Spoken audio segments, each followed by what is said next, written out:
Hola a todos, bienvenidos a un nuevo episodio del Vivo Podcast. Yo soy David el saxofonista y hoy tenemos un capítulo muy especial en el podcast porque vamos a abordar un capítulo muy importante sobre la historia política argentina. Vamos a hablar sobre el gran dirigente sindical José Ignacio Rucci.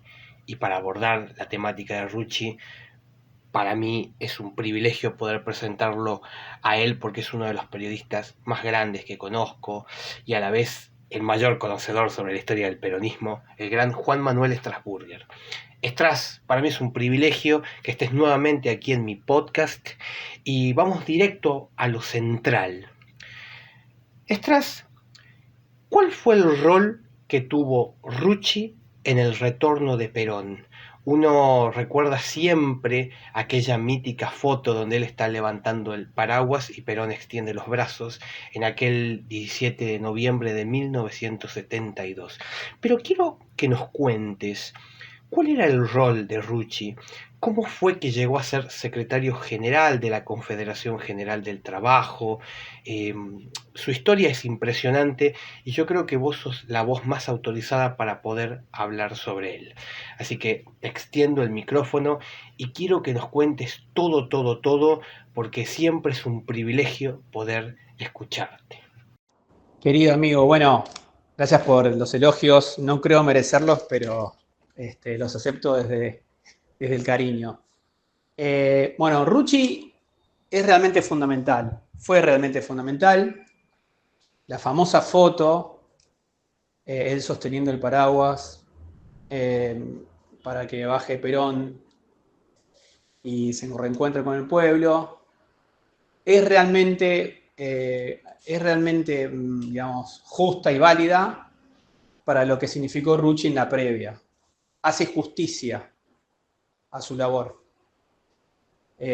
Rucci fue fundamental porque fue el único sindicalista de la CGT que activamente trabajó para que vuelva Perón.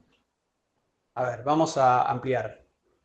Está claro que la CGT tenía mayoría peronista,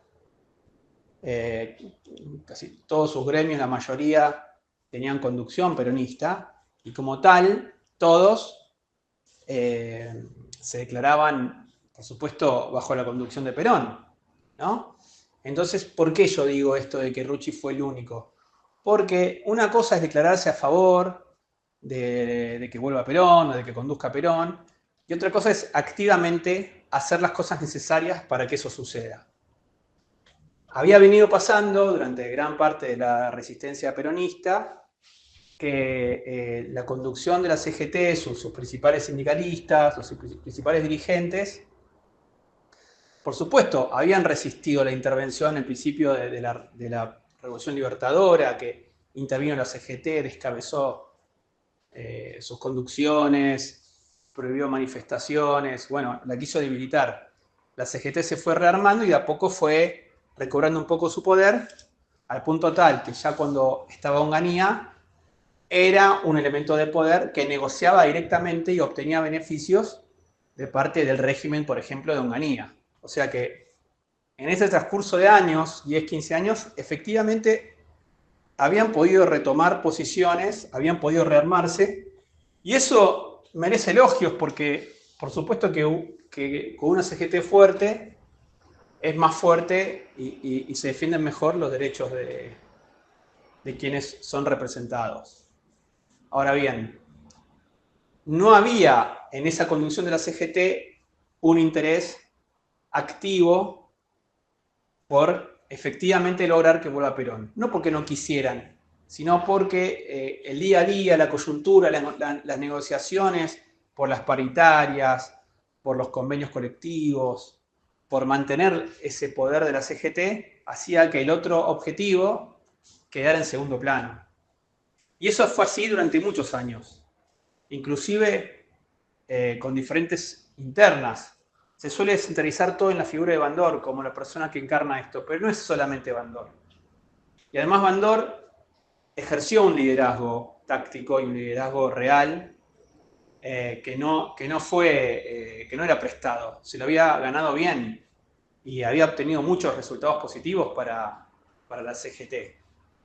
Es simplificar creer que que esto ocurre porque Bandor era egoísta o quería simplemente concretar un peronismo sin Perón.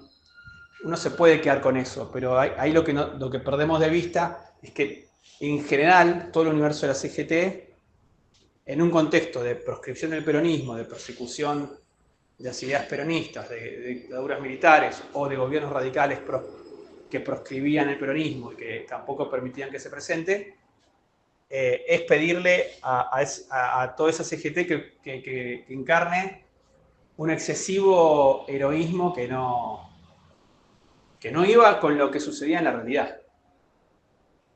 Esto fue así hasta que Rucci toma la conducción de la CGT, ¿no? Que es, en principio, a partir del asesinato, vil asesinato a Bandor, que queda un hueco, y Lorenzo Miguel, que ya lo había rehabilitado a Rucci previamente, asignándolo en San Nicolás, lo propone como opción para reemplazar a Bandor, y además de que el resto de las gremios acuerdan,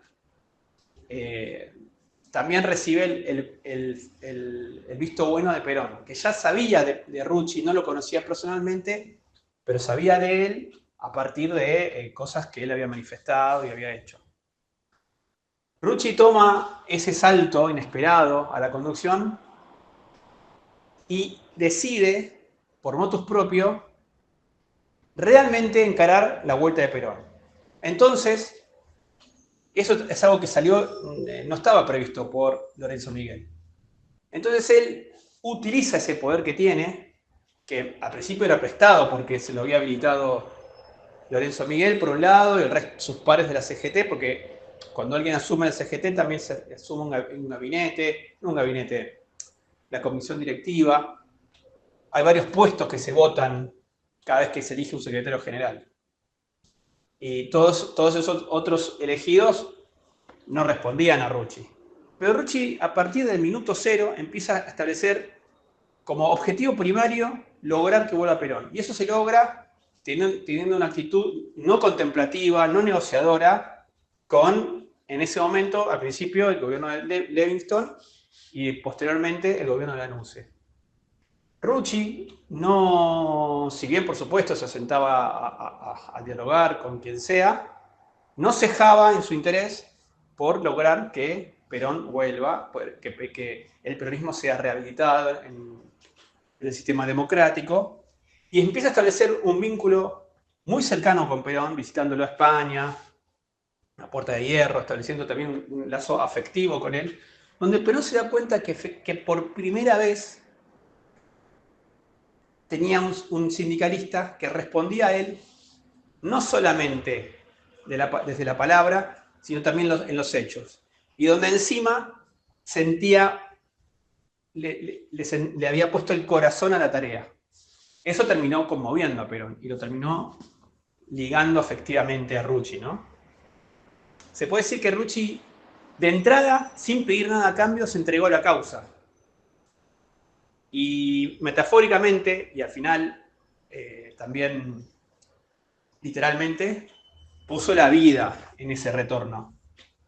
Por eso, bueno, hubo un montón de medidas que ocurrieron, paro, huelgas, rechazos a conciliaciones que proponía Lanusse, tratando de abrir el juego, pero aislando a Perón, que eso fue una jugada que tuvo Lanusse, ¿no? Decir, bueno, vamos a rehabilitar el peronismo, pero sin Perón. Bueno, Rucci se opuso a todo eso. Cada vez que Lanusse tentaba a dirigentes sindicales para lograr algún tipo de movida por el estilo, Rucci la boicoteaba. Hizo un trabajo finísimo, militante y de corazón auténtico para que todo ese gran acuerdo nacional que quería lograr Lanusse, que excluía a Perón, no pudiera ocurrir. Y que en su reemplazo ocurriera el retorno de Perón. Por eso Rucci es fundamental. Tal vez sin Rucci no hubiera vuelto Perón. Yo diría que no es el único elemento, son varios elementos. Fue muy importante también lo que hizo Balbín con la obra del pueblo. Sin duda fue importante también la juventud manifestando su descontento de diferentes maneras frente a los regímenes tanto de Onganía como Lanuse, como Livingston. Pero el rol de Rucci es clave y definitorio, porque no había forma de que la CGT, que era el principal elemento de poder que tenía el movimiento peronista, finalmente pudiera torcer el brazo al Lanuse si no tenía en su conducción alguien consustanciado con esa tarea como era Rucci. Bueno, y eso lo logró el amigo José Ignacio, que realmente dejó la vida en eso.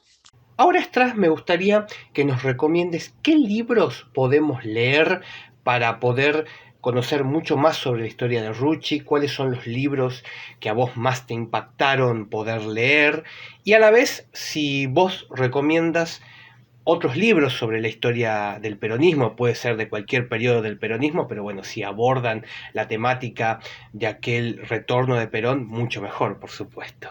Así que bueno, nuevamente te extiendo el micrófono y quiero que nos cuentes todo. ¿Cómo no, amigos? Sí, principalmente para Rucci es fundamental el libro José Ignacio Rucci de Luis Fernando Peraza.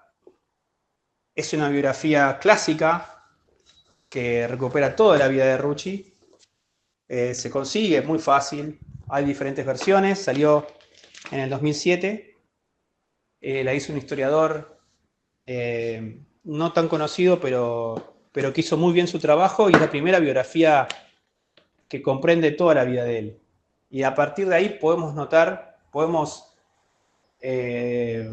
tomar nota de lo que fue la figura de Rucci, lo que fue su auténtica labor peronista, la importancia que tuvo en su momento como figura sindical, y desterrar leyendas negras que después se crearon alrededor de él, inclusive durante mismo que él tuvo importancia.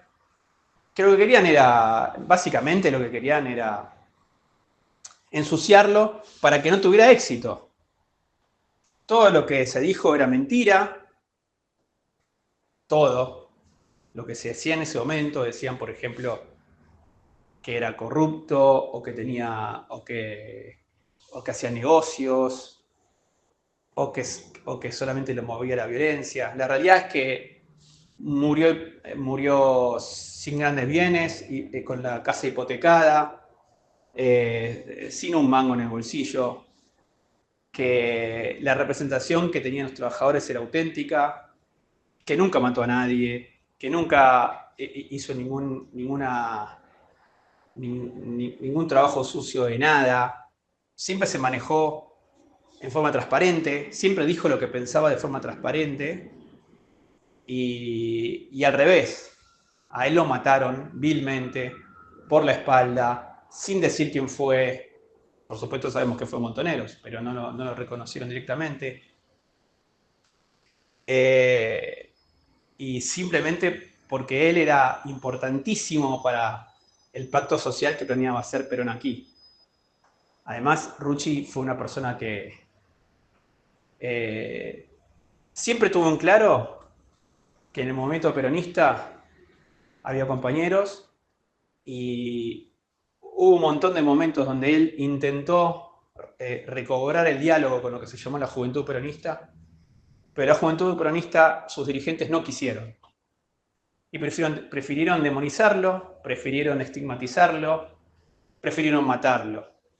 En un acto que yo considero que fue gorila, fue vil, fue un crimen a la causa popular, y que exigimos que pidan perdón, porque no solamente lo mataron a él, mataron a un fiel representante de los intereses de los trabajadores, sino que también atacaron a Perón. Y si ellos se dicen peronistas, tienen que mínimamente hacer un mea culpa, que nunca lo han hecho. No alcanzo con decir que fue un error. Tienen que decir lo que fue. Un crimen a la causa popular, un crimen gorila, un crimen vil. Y no lo han hecho. Agrego otros libros. Recomiendo mucho para saber más sobre el asesinato de Rucci, que es Operación Traviata, de Ceferino Reato. Excelente libro, muy bien escrito, con fuentes nuevas que terminan de confirmar la autoría de Montoneros y cómo fue. También muy buen fresco de época. Ceferino Reato entiende bien la situación que hubo en ese momento. Recomiendo mucho también Conocer a Perón, de Juan Manuel Abal Medina, padre.